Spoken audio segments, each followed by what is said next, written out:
Welcome to the Tiny Tech Home with me, Ben Davies. Now, I've been away for quite some time and I apologise, but there's been some crazy things going on in the world lately and I've been busy on the business and obviously looking after the family in the background, and I hope you have too. So, it doesn't mean that I've not been doing anything. So we're going to be doing some more videos over the next couple of months, including this one right here. Now, my friends at Lutron have sent over one of their wireless blinds. So we're going to be installing the wireless blind this week and then obviously looking to do the integration on the next video. So let's get on with it.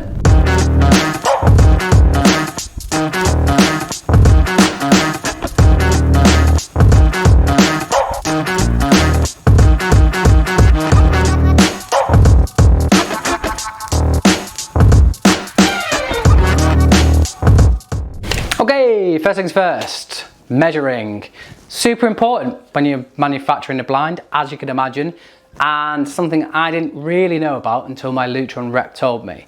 So what you want to do is you want to take a measurement of your width from your top, your middle and your bottom of your opening, whether it be a door or window, and you want to be taking a height from your left hand side, your middle and your right hand side.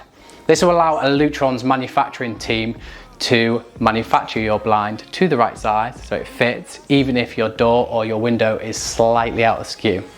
Super important, super critical, make sure it's done right.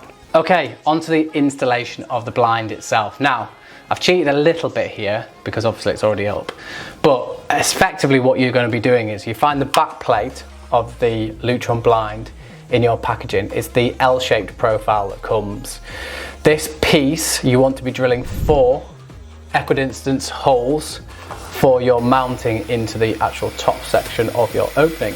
Now, once you've drilled those, offer it up to the ceiling. Make sure you've got 5 mil, at least 5-6 mil either side of gap to allow your sides of your roller blind to drop into, and mark those sections with a pencil. Drop out of place. Obviously what I did was I ran a 3 mil drill bit up through into the ceiling to see what was actually there. Luckily in 2 places I have wood and then the other 2 places I have metal, so I've managed to screw directly into those places to give it a good fixing on this ceiling. Final thing to note is that if you've got a blind over 1.2 meters, that you actually have a section in the middle to clip in.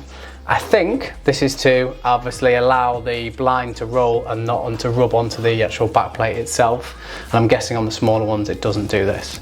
So once that's all in place, make sure your arms of your bracket are back and we're ready for the roller blind installation. Okay, the next part is actually to get the fascia, the front section, onto the blind. Now this, in your obviously Lutron package, is the U-shaped part. What you'll find is there is a flat part at the bottom and a slightly wider and longer part at the top. And if you look, there's a odd little fixing, I'm hoping that stays in focus, just on that edge of there. Now, this actually marries up to the top of the blind, which is this section where the battery pack is.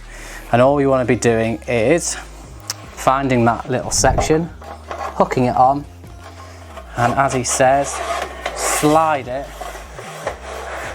into position.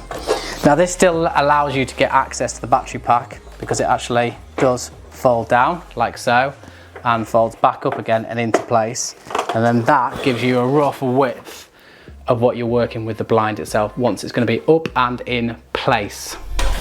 Final thing to do when fitting your fascia is to add the end panels. These come in a plastic bag within your package. They also have the instructions for fitting the fascia within them. You get 2 either end, and you have a set of nodules on the front and nothing on the back. And how these fit is very simple. These 2 nodules slot into these 2 sections here, like so. Then you want to be doing the one at the end, and then you're ready to install onto your L bracket within your opening of your window. Okay, this is where all your hard work comes together.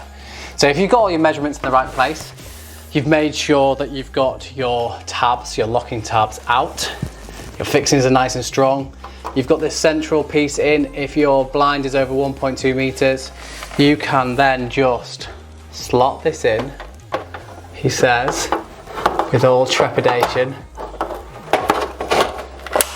and then rotate up and in. And then this is your blind fitted.